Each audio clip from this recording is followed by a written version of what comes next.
Good afternoon. My name is Joseph Tucker Edmonds, and I am the Associate Director of the Center for the Study of Religion and American Culture. Welcome to the seventh episode of the fifth season of the Center's Religion and series. And this is our third episode for 2025. Religion and is a series of monthly conversations between leading academics and practitioners hosted by the Center to engage and enhance critically important conversations on the state of religion in America. The last episode was fantastic. It was chock full of data and it was eye-opening in so many ways. So I want to thank Brian Steensland and Carol Ann McGregor for hosting the conversation on religion and obsolescence, where they were having an in-depth conversation with Christian Smith and about his upcoming book. It was fantastic. If you didn't get a chance to catch it, please check it out on our YouTube channel, or if you just want to listen to this or any episode, we're now available everywhere you download your favorite podcasts. We continue to see month over month growth in terms of engagement with our episode resources and the questions that we receive about the conversations and the resources that are mentioned. So please check out the episodes. If you go to the episode page, you'll see all of the resources that our wonderful panelists have shared from last month or from previous episodes and this month as well. You can also check out our resource library, where we go into even greater depth about the topics and the issues that are explored in and around these episodes and in and around the topics that really give us energy and excitement as we think about the challenges facing religion and American culture.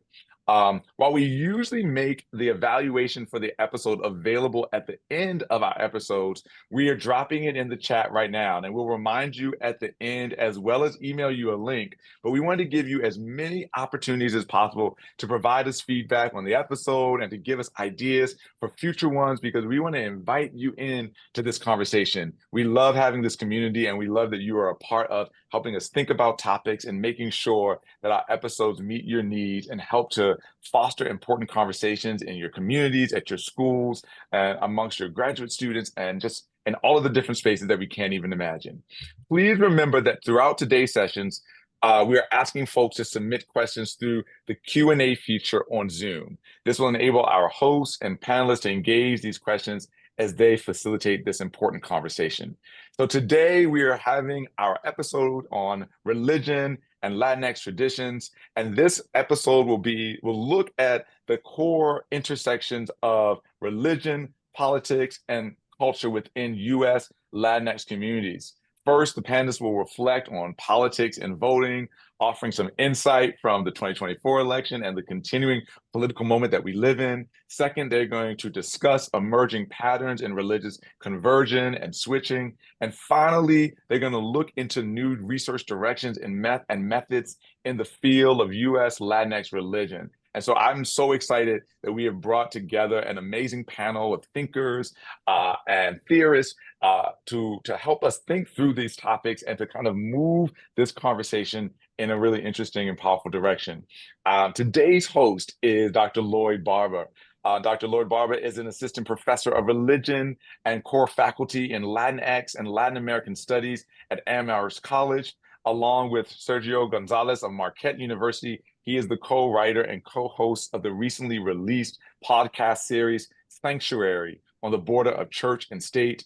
He is also the author of the award-winning book, Sowing the Sacred, Mexican-Pentecostal Farmworkers in California, and is the editor of the newly released volume, Latin American and US Latino Religions in North America. So now I will turn it over to Dr. Barba to introduce the panelists and begin this timely conversation on religion and Latinx traditions. Thank you, Joseph, and thanks for the warm introduction. Everyone, thank you for joining us. Today's episode on religion and Latinx traditions. Y'all want to hear from the panelists, so we're going to jump straight to it. I do have to, very quickly, however, do a introduction, since you want to know exactly who you're getting these expert opinions from, right? So first, we have Jonathan Calvillo. He's assistant professor, or actually, I know this. He's actually associate professor. He moved up in the world, right, Jonathan? There we go. Yeah. Sometimes we old bios, but you know what? When we move up, it's time to move up. Not yet, All not right. yet. Waiting on it. Okay. Oh, there we go. Okay, cool. Well, we'll speak in faith. So he's assistant professor of Latinx communities at Emory University. His work examines how distinct Latinx populations build communities of belonging through faith and creativity, often in the face of systemic exclusion. His current projects focus on how churches shape Latinx civic engagement, how lived religion influences Latinx ethno-racial identities, and how young Latinx creatives have responded to urban inequalities through artistic resistance. The author of numerous peer-reviewed articles and book chapters, Dr. Calvillo published his first monograph, The Saints of Santa Ana, Faith and Ethnicity in the Mexican-Majority City, published with Oxford University Press in 2020. And we'll hear more about Dr. Calvillo's publications towards the end. Next up, we have Dr. Gaston Espinoza. He's the Arthur V. Stoughton Professor of Religious Studies at Claremont McKenna College. He has directed 9 major surveys of Latino religion, politics, and activism from 1998 to 2022. He is the author or co-author of 9 books, 50 refereed articles, book chapters and reviews, 60 encyclopedia entries, 200 scholarly keynotes and presentations around the world. And he's made numerous television, radio, and media appearances. And he served as a director of 8 major conferences. Finally, we have Dr. Suhey Vega, who's an advanced associate professor of American Studies and Women and Gender Studies at Arizona State University. Trained as an applied anthropologist, Dr. Vega's publications range from ethno-religious belonging, addressing the needs of Latin domestic violence survivors, and amplifying the voices of Latino Midwestern communities. Her first book, Latino Heartland, published in 2015, earned honorable mention by the Gloria Anzaldúa Book Prize Committee. Her forthcoming book, Mormon Barrio, Latinx Belonging in the Church of Latter-day Saints, historically locates the growth of Latino LDS members in the Phoenix area and the role of the LDS Church plays in the lives of current Latino Mormons. All right, so those are the experts you're going to hear from. Again, there's a whole lot more to the bios, including in Jonathan's case, promotions. All right, so let's go straight into the questions at this point. And so Joseph already outlined how we're going to proceed. And the first question, we are indeed going to jump into this question of the 2024 election and politics. And so we're fresh out of the 2024 election. Pollsters, commentators, data heads of all sorts have offered various analyses of, to quote Hillary Clinton, what happened. I want to ask the folks here, in general, there seems to have been a shift rightward among Latino Christians. And here's the question. How do we explain this shift? What are other insights we should pay attention to? And to get to these questions, we'll start with Dr. Espinoza, who's processed some pretty new findings. And then we'll hear from Drs. Calvillo and Vega. So, Dr. Espinoza, floor is yours. We'll go to share screen here, right? Can you see my screen? Just about, let's see. Okay. Okay. Almost there. We'll get to the full screen. Okay. Yep, we can see it now. So first of all, I want to say thank you to Lloyd and to Joseph for organizing this wonderful event. It's great to be here. It's a real honor and pleasure to be part of the conversation. And what I thought I would do is just share with you some updates about what happened in 2024 with respect to the Latino community and how people voted by a couple key variables and why they may have moved into the Republican column in some cases. So I'll start with the big overview picture, like what happened nationally, just a few slides, and then we'll do a deep dive into what happened in the community. This study is going to be based on national averages from realclearpolitics.com, which averages out all the national polls and generates what they believe are pretty accurate averages. The national election poll exit poll of about 22,900 election day voters, and then my own survey on Latino religion and politics, where I surveyed 1,292 registered voters back in 2020.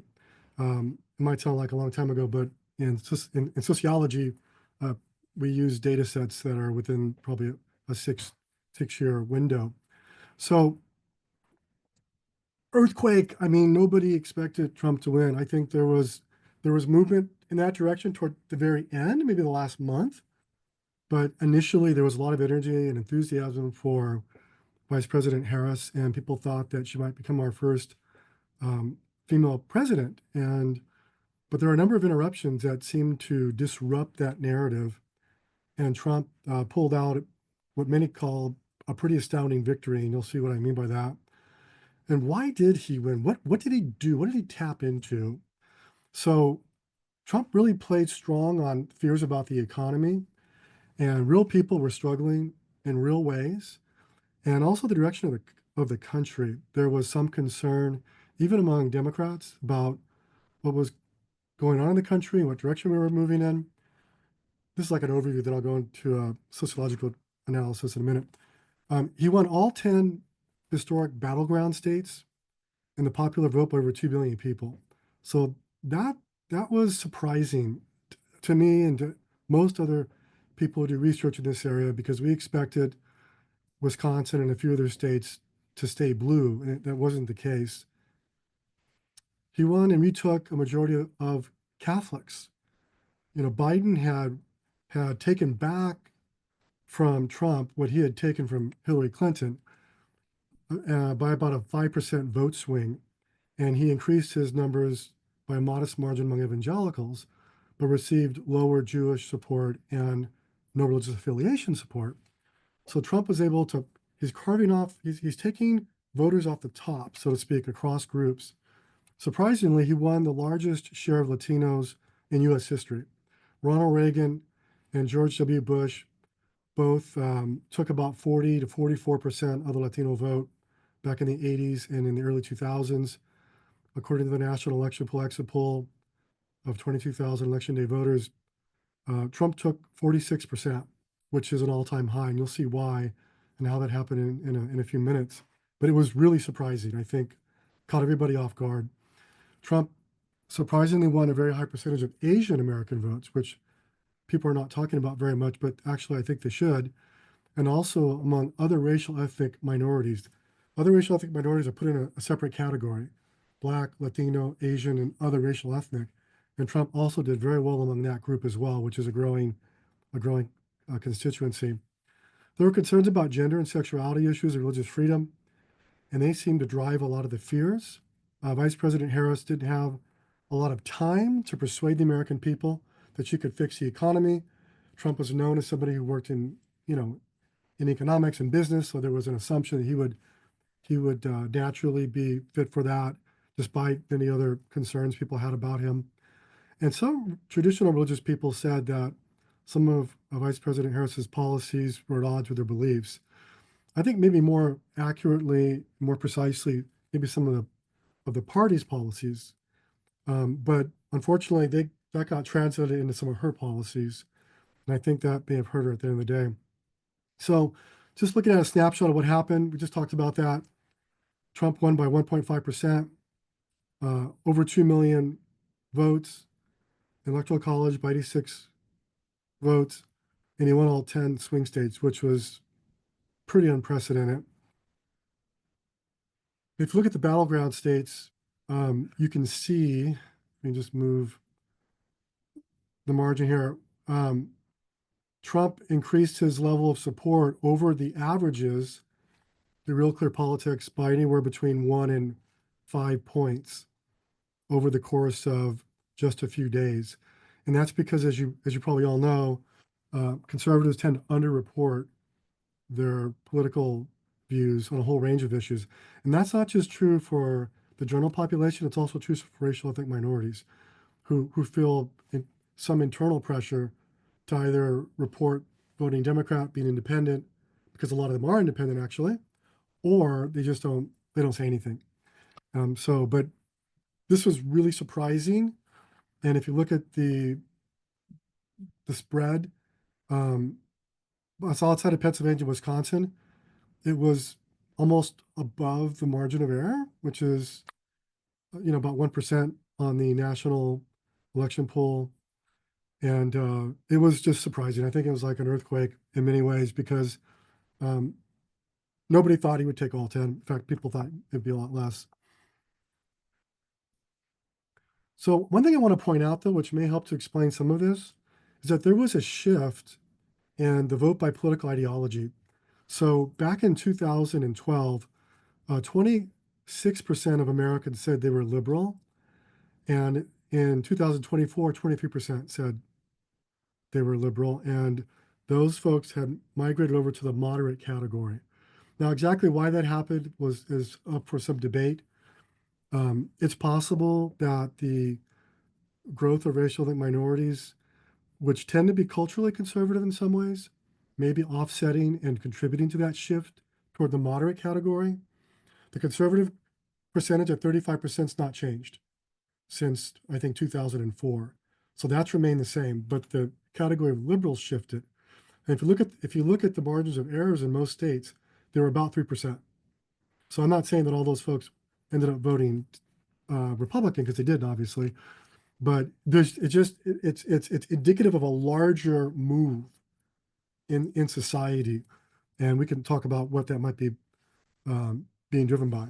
So among Latinos, 26% said that they're liberal, 46% say they're moderate, and 28% say they're conservative. It's in the note on the bottom. So Latinos tend to be more liberal moderate than the general population, which is ironic because I think most people think Latinos are more conservative. But we have to keep in mind that the Protestant movement's growing. In Latin America, Protestantism is usually associated with the politics of liberalism, at least historically. In places like Mexico and others, Benito Juarez worked with Protestants because they weren't allowed in certain circles that were largely controlled by,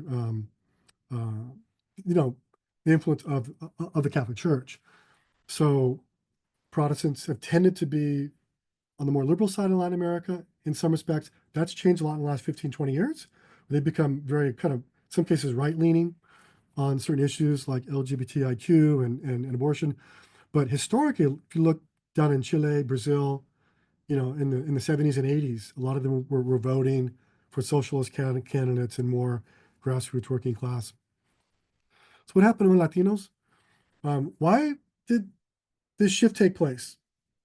Why did it go from 28% for Trump in 2016 to 46%? That's an 18-point swing in 3 election cycles.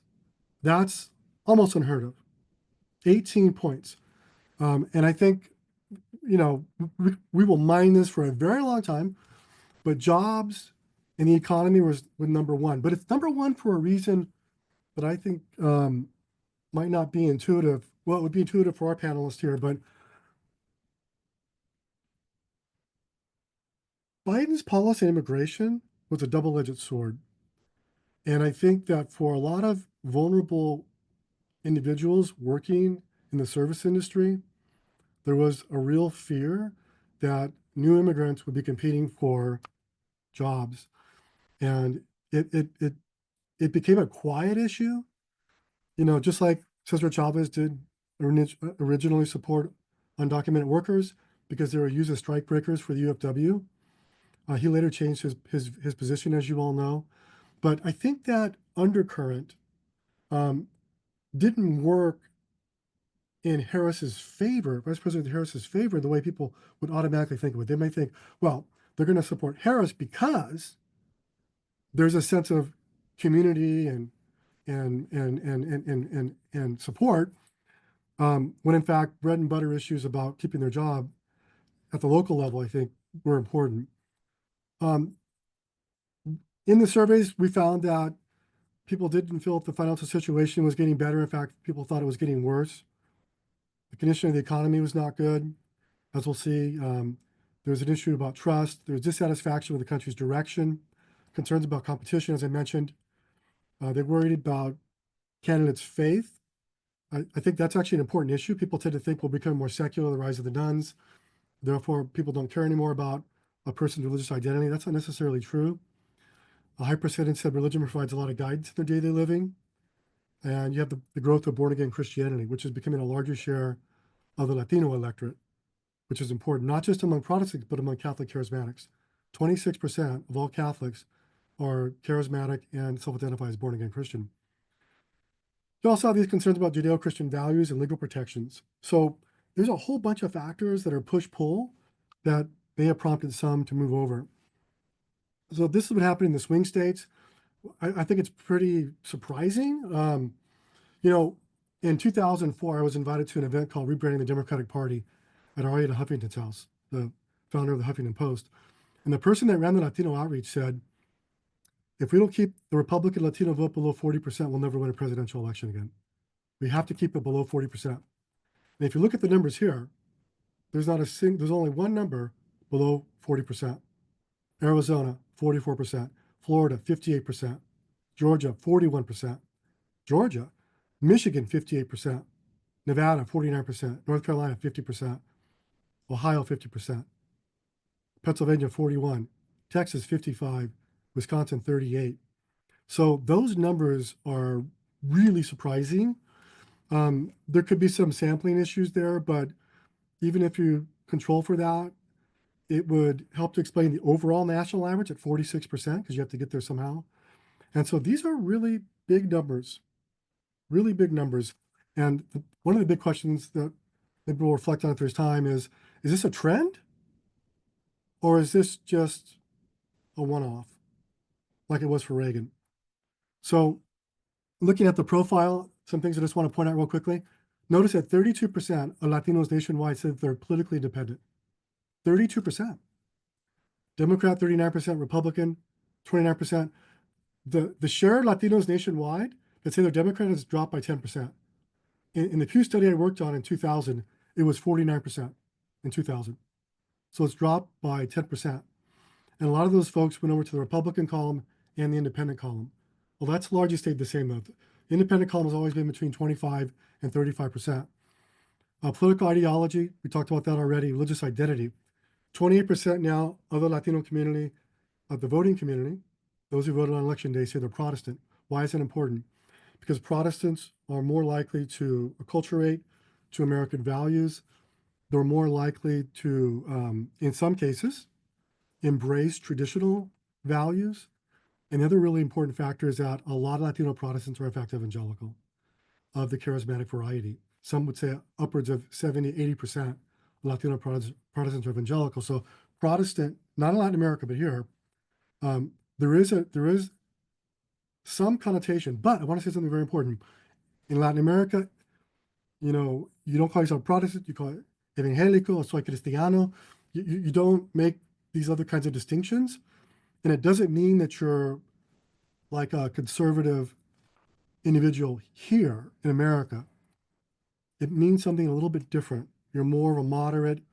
In fact, historically, most Latino Protestants and even Pentecostals voted Democrat, even if the leadership might have voted Republican. That's beginning to change a little bit, but it's a pretty recent development in the history of American Latino politics. So there's some movement there. 42% Catholic, that's a big drop. 7% other religion and 23% no religious affiliation. I would refine that category, call it no one religious affiliation, because other research has found that some of those folks actually are religious.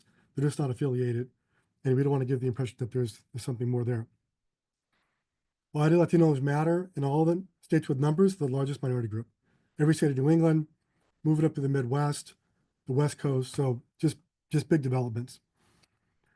So we talked about the swing states already, so I'm not going to go there.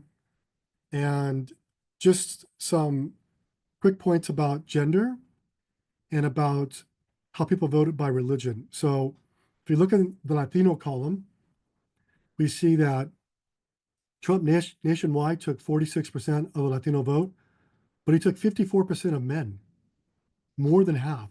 That's ginormous. I never would have guessed that. And I don't think most political scientists would have either. But 39% of women, that's actually very high, because historically there was sometimes 17, 18 point difference. It's still quite significant here, but 39% is still approaching that 40% margin that experts within the Democratic Party said we got to keep the number below.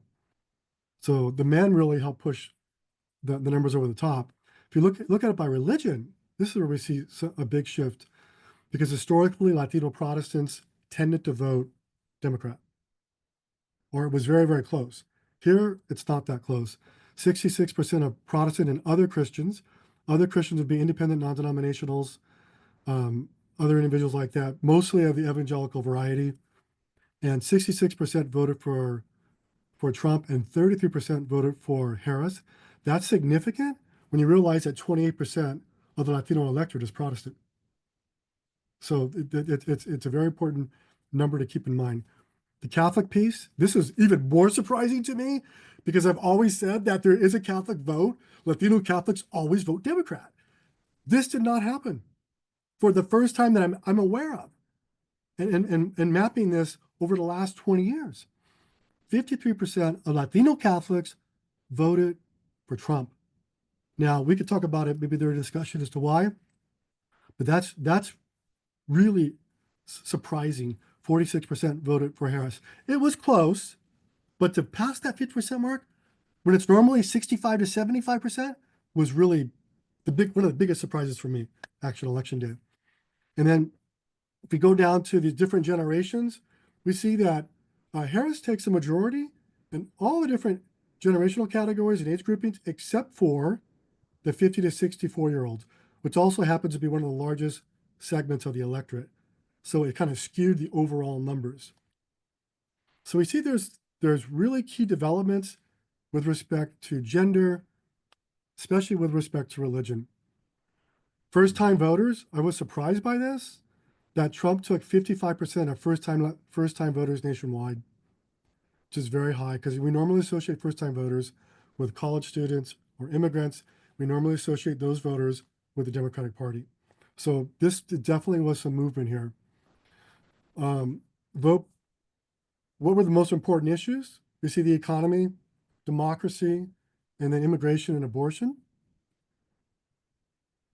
This is a really important question. Is your financial situation getting better, about the same, or worse than 4 years ago? 47% said worse than 4 years ago. This is a really concerning figure, especially when it's combined with at least half of the about the same. That's what most people would do. They pair it out a bit. And so that is a real telltale sign of some things that should be troubling for people. Yeah. Dr. Espinosa, just kind of quick little time check, just to kind of keep the conversation going. We might want to transition, maybe concluding remarks here, and then we'll get to Jonathan and to Suhey. Just quick reflections on this part, that we can continue on to conversions, because this is all fascinating. There's a lot to work with. Yeah. So, is the Latino support an outlier or an emerging trend? Possibly an emerging trend if the borders kept closed, because when the borders kept closed, the number of Protestants rise because they're not being, the ranks are not being filled by immigrants who tend to be disproportionately Catholic. And will naturalization and secularization offset these conversions, demographic shifts? Yes, possibly. But we have to keep in mind that about half of all immigrants arrive already Protestant evangelical, which means they're already going to be conservative politically when they get here morally. So, okay, we'll wrap it up with that. But these are some basic reflections to get the ball rolling and thinking about the election. So thank you. Wonderful. Dr. Espinosa, thank you so much. I'll invite Dr. Calvillo and Dr. Vega to provide any commentary, any kind of maybe stories to help us understand maybe, some sliver, if you will, of the many kind of demographics and the changes here.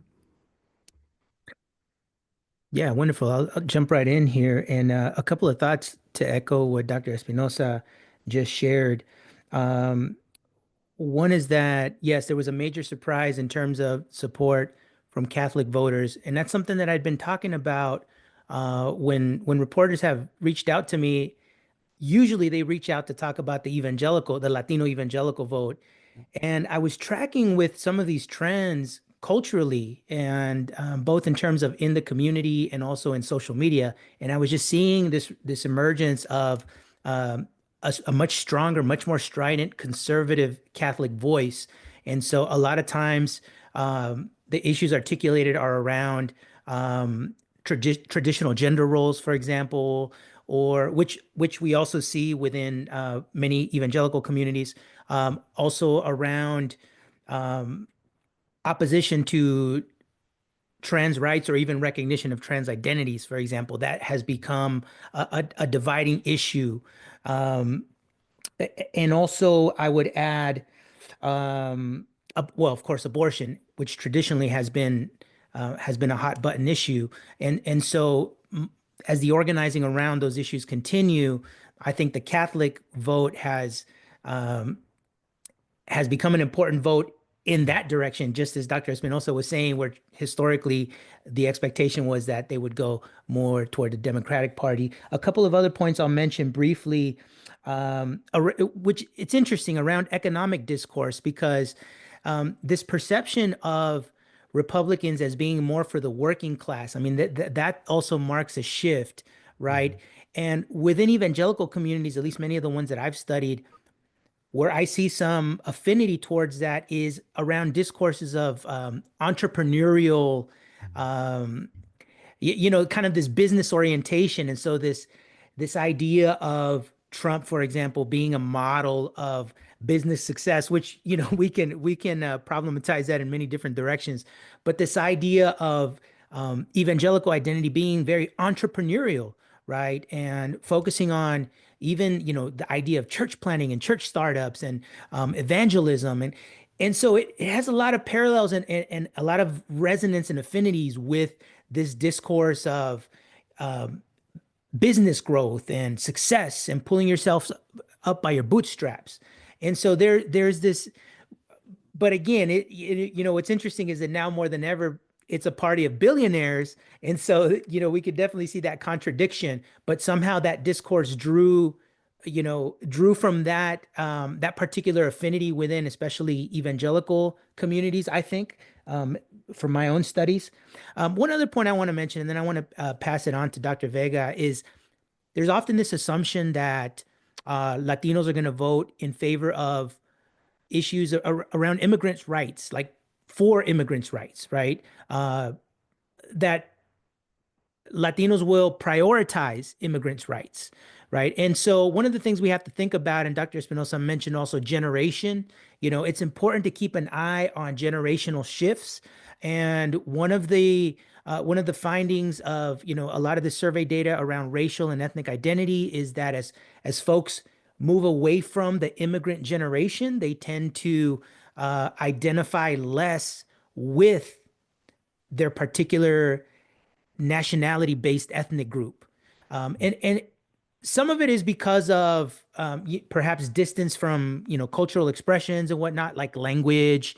But some of it also has to do with, for example, intermarriage. There's a lot of intermarriage, Latinos marrying outside of, which that alone is not a determinant of conservative or liberal politics. It can go both ways. But in terms of that identity question, so, children of mixed race couples or mixed ethnic couples, or people that are in mixed race, or, so all of the, when we think of Latino evangelicals, for example, or even Latinos in general, we're not just talking about this group that's always sticking together. Folks are building community in a variety of different ways. And so we have to ask ourselves, how is that influencing the vote? When we think of, again, because I do a lot of work on Latino evangelicals and Pentecostals, when we think of Latino evangelicals, we might think of, the storefront immigrant church. But actually, a lot of Latino evangelicals and Pentecostals are part of multi-ethnic, charismatic Pentecostal churches. And so that's where we're going to find a significant segment of the voting population as well. And so what kind of messaging are these folks getting, and how is that influencing their votes? And now I'll pass it on to Dr. Vega. That's a perfect intro to what I was going to suggest. So thank you so much. And I think that, what I have to say is regarding observations, right? I don't have the data that Dr. Espinosa has, but I think it's important to kind of contextualize some of this data into what I've been observing. And so two things right off the hat. Jonathan mentioned, or I'm sorry, Dr. Calvillo mentioned immigration, right? And how Latinos are not just immigrants. And I think for as much as I am an immigration rights activist, I also know that assuming that all Latinos, which I think too many people do, are immigrants to this country, is where those assumptions create surprises, right? Because yes, I think I see it here in Arizona very much that those folks that have been, are generations away from the immigrant moment tend to skew more conservative, or rather maybe not skew more conservative, but they don't have immigration as the top of their concerns, right? And I think that that's a response I would give to folks that are questioning why the Latino vote went this way. And I think it's because we're not all immigrants. And some of us who are immigrants, some of us who are children of immigrants really care about immigration. And those that are not simply don't, right? And that doesn't explain everything, because there are children of immigrants that still voted the way they did. But I think that's an important point, is to not create this kind of pan-ethnic ideology that we're all immigrants and we all believe the same, right? One of the questions in the chat mentioned about the breaking it up between different Latino groups, right? So obviously we know, right? And I'm sure Dr. Espinosa has this data, right? The Cuban American experience is going to skew, and has always skewed, more Republican versus other communities, right? And so it's important to kind of contextualize that. Now, in terms of how I see things, I think I like to take a little bit into history, in the sense that I think what you have going on for me, what I've observed, is the shift historically from liberation theology being that which defines kind of a Latin American religious experience to reproductive justice, right? In other words, if we were having this panel in 1980, in the early 90s, it would be all about liberation theology. And now I've seen it just from personal interactions, how reproductive justice, or the abortion debate, has heightened in US Latino religious experiences.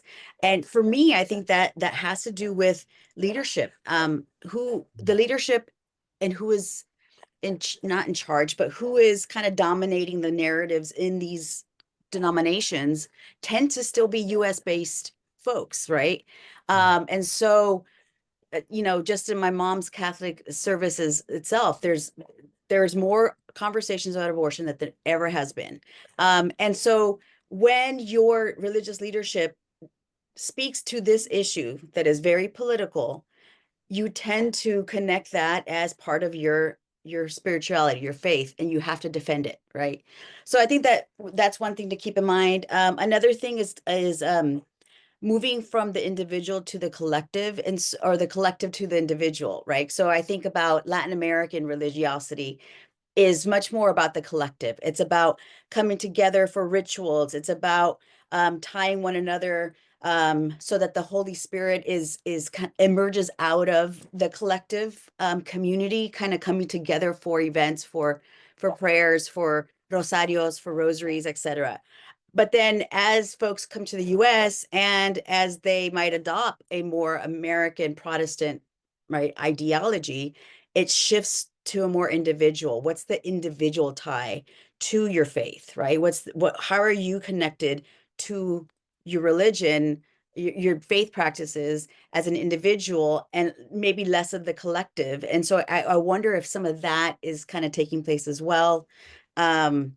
And just in general, in terms of kind of the colonial violence of how initially, let's talk about way back in terms of conversion, and the presence of Catholics, right, and in the colonial moment, and how, family of mine, right, my dad was Purepecha, learned that you have to, in order to survive, you have to kind of adopt and adapt to those in power, right?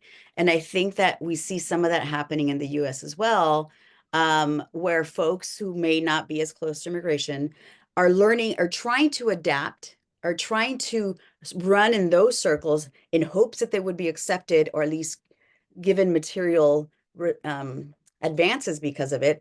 But as I've often said to my students, right, the mestizaje and mixing and adopting into Spanish colonial narratives was not itself a success. There's still, to this day, colorism and blancamiento going on in Latin America.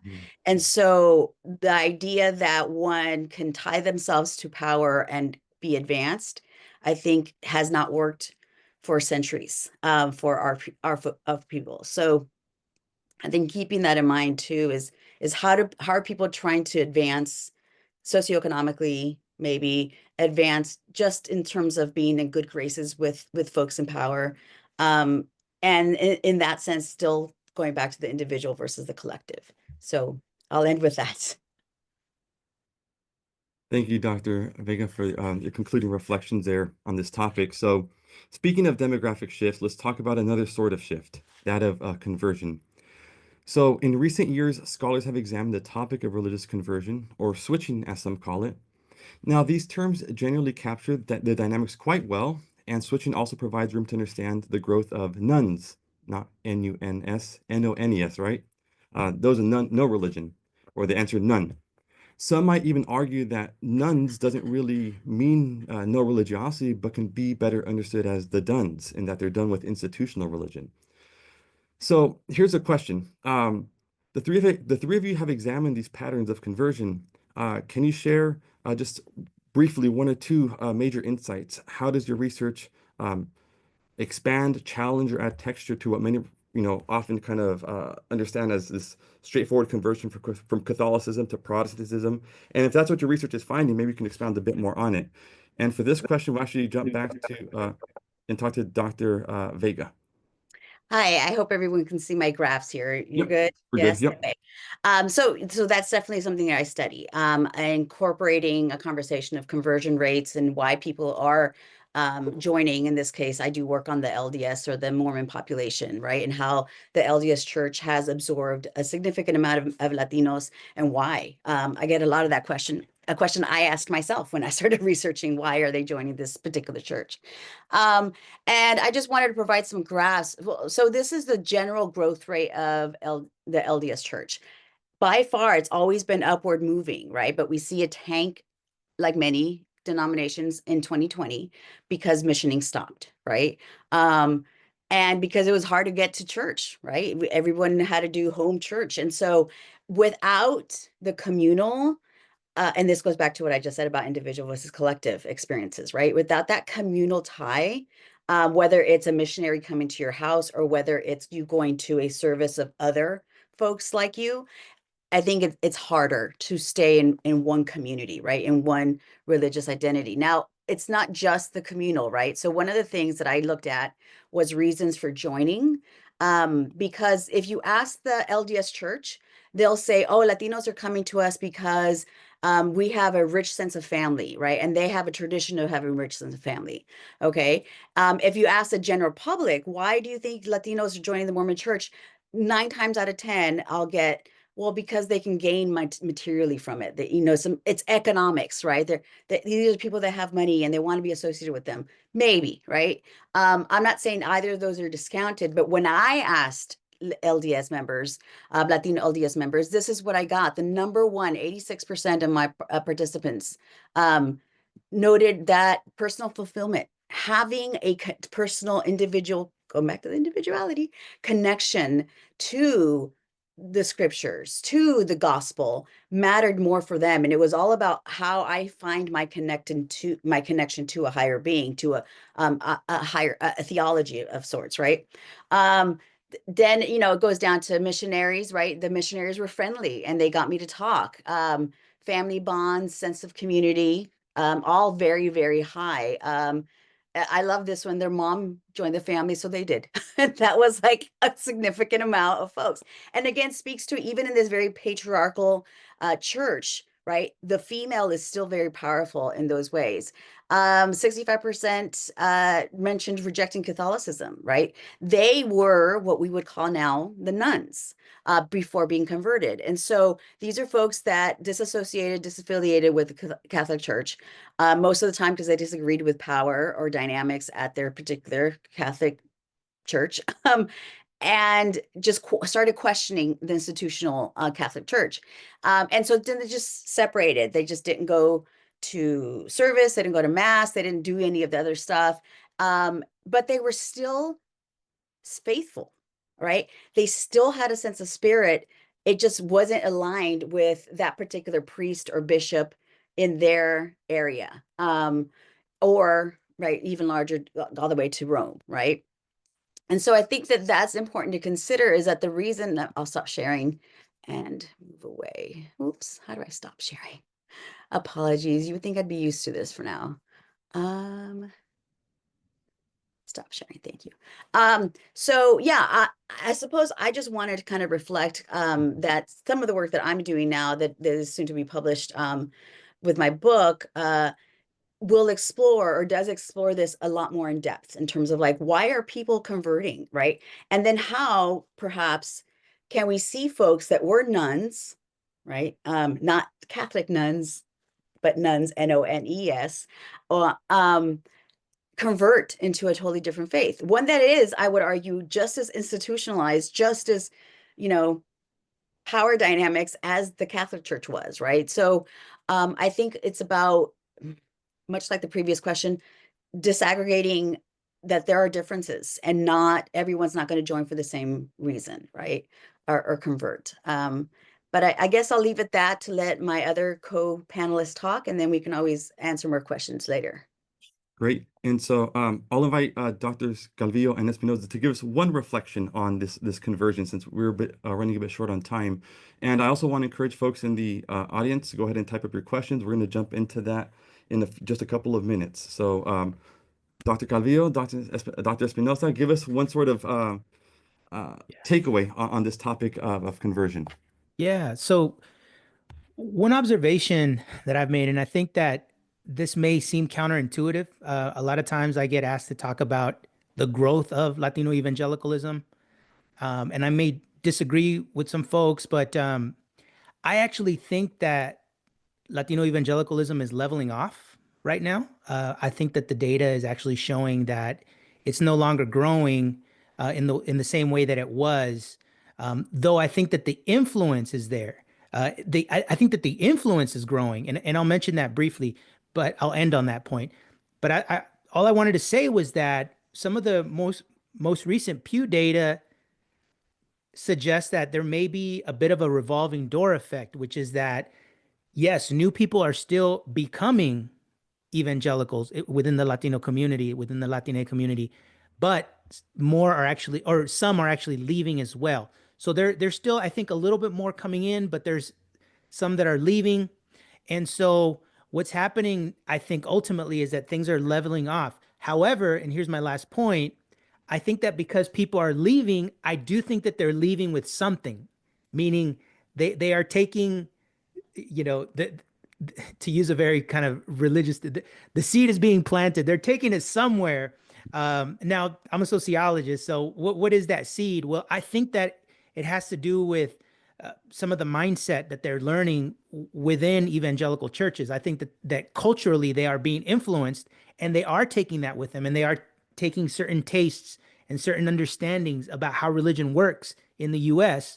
and perhaps they're taking them more toward the nun category. And I like what Dr. Espinosa said earlier, because I think sometimes it may mean being part of multiple communities or multiple traditions.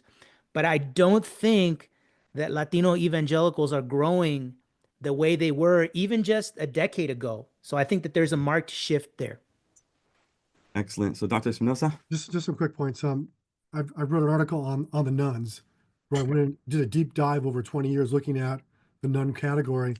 What I found was a lot of the independent non-denominationals that get categorized as having none are actually evangelical. So I agree with you, Jonathan, that there's definitely maybe a little bit of tapering off with the denominational forms of evangelicalism, like Assemblies of God, some of the Baptist. I'd be curious to know if that's happening with the independent non-denominational groups, who often get misclassified, as I wrote in that article on the nuns, more Latinos. Second, I did a study of Latino Muslims, 560 Latino Muslims, and we found that they used the concept of reversion back to their original Muslim identity. Among Mormons, there's this concept that Jesus came to the Americas and preached to the Aztecs and the Mayas. So there's also this reversion notion. And among evangelicals, there's also a reversion notion of meeting the real Jesus. You got away from him, you weren't taken to him, and also the focus on apostolic Christianity with healing. Like in some of my studies, research, I found that 80% of people that came into the front door did so because of either testimony or they're hearing about a healing of some kind, financial healing, physical healing, etc. Finally, Kurt Bowen, in his book, Evangelism and Apostasy, about Mexican evangelicalism, talks about this religious switching. So they're not necessarily apostatizing, they're simply switching denominations. Sometimes they are apostatizing, literally leaving the faith. Sometimes they're going back to Catholicism, or as Jonathan pointed out, sometimes they're just spiritually open and they're in this transitional moment. Excellent. Thank you all for that. So we are going to transition over to Q&A here in a second. But before we do that, just want to briefly mention future directions. Have you briefly mentioned future directions? So we've covered two major topics. Folks can look at the show notes to also pick up on some of this research. I'd like to ask each of you to tell us where your research is headed from here. How do you imagine it pushes this topic of religion and Latinx traditions? So we'll start with Dr. Calvillo, then Dr. Espinosa, then Dr. Vega. If you can just briefly tell us the future direction here. What's coming? What's next? What's next book?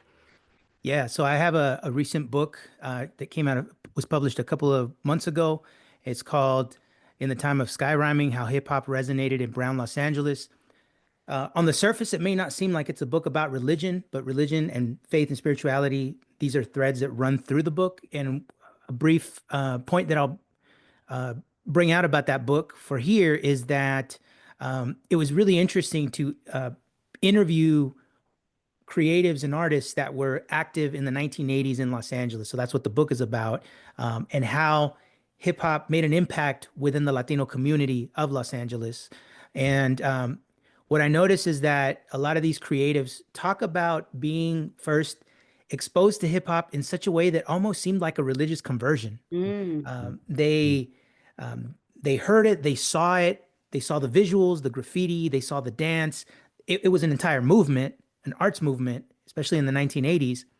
And they found a place in it, which sounded quite similar to a testimonio, the way that they told me these stories about first encountering hip hop.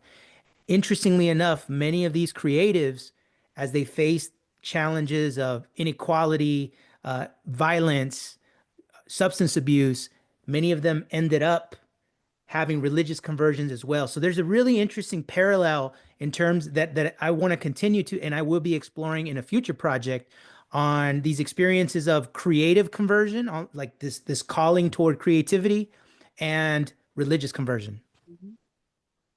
Excellent. Yep. I think Dr. Espinosa got raptured. You still there? I'll just quickly Yeah, add go for it, Dr. Vega. yeah, in a kind of parallel kind of conversation to Dr. Calvillo's, I'm in Mormon Barrio, the book that is about to come out at the end of the year. I explore the next generation, right? So the second generation after conversion, the children of these Latinos who convert to the church, and in particular, those that are progressively minded, right? Because they're the ones that could, in terms of Latino nuns, Latino LDS nuns, it is mostly progressively minded folks that, you know, really have a hard no to the anti-LGBTQ aspects of the church, to immigration, and the way that they wish the church would do more for their communities. And so one of the things I want to explore is how this next generation utilizes, because they still utilize scriptures, they still utilize their sense of the gospel to make, ironically, going back to my first comment, a liberation theology argument. But they just take it out of the institution. So I'm curious more about that. I think there's a lot of conversations happening with the conservative politics of Latino religiosity, which I think is critical and important. And I want to take it to the progressive, just because I think that for me, that saves my own soul to understand that moment. Excellent. Dr. Espinosa has come back to earth. Here you are. Tell us what's next for you. Sorry, I had a knock Fine. on the door from the student. So I'm just working on a project on Latino religion and politics, and wanted to finish up a chapter on the 2024 election. I'm also editing a book on religion, race, American presidency, that I'll look at how 10 key voting segments of the electorate, Latinos, Blacks, Asians, Catholics, evangelicals, Muslims, and Jews, and others voted from 2000 to 2020. And then another book I'll be working on this summer as well on the 2024 election. And so those are some of the projects that are on the table right now. Excellent. Thank you. We have time for perhaps just brief comments. There are, based on what I see in the Q&A, there's this thread of conversion. So one question, again, whoever would like to answer, it's fine, that Carlos Ruiz Martinez has asked about many converts to new religious traditions were previously nuns, and he's noticing a renewed attraction to ritual tradition and institutional authority beyond the Latino event, or I guess the one way to put it, like the smells and the bells, it right? The growth of trad Catholicism. Do you see this shift of folks actually going back to kind of more traditional religion in the when there's nothing quite there to like Dr. Vega was saying, sort of find fulfilling? Is that being noted? And another question, again, whichever we want to take, talks about conservatism as well, and whether we're seeing connections of conservatism in Latin America impacting the US. Any of those questions? We have about like a minute and a half left at this point. I'll just quickly, briefly touch on the trad Catholicism. I love that phraseology. Just in terms of the way Dia de los Muertos has been popularized in the US, right? And just globally, I see even LDS members, Latinos, white LDS members as well, practicing Dia de los Muertos, which would have been unheard of because it is considered a pagan, or not a pagan, but a ritual that's not associated to the church. And so I institutionalized.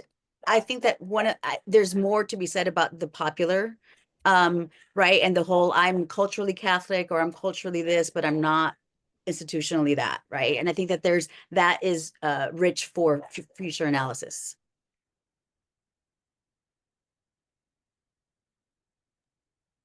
Excellent. And I do see myself, Dr. Tucker Edmonds, that at this time I'll read the final script before we go our separate ways. So before I read this, folks, join me in thanking the panelists. You can do little emotions, clap, however you want to express that in the chat, however works. So thank you for joining us. So please click on the link provided in the chat to complete a very short survey and let us know what questions you have and what resources and other topics you'd like to see covered. You will also receive a link via email shortly. Stay tuned next month for Religion and the Madhouse, featuring Dr. Judith Weisenfeld. The recording of the webinar will be available on YouTube. That's with RAACTUBE, Religion, American Culture Tube. On that note, thank you all for your time, and thank you again, panelists.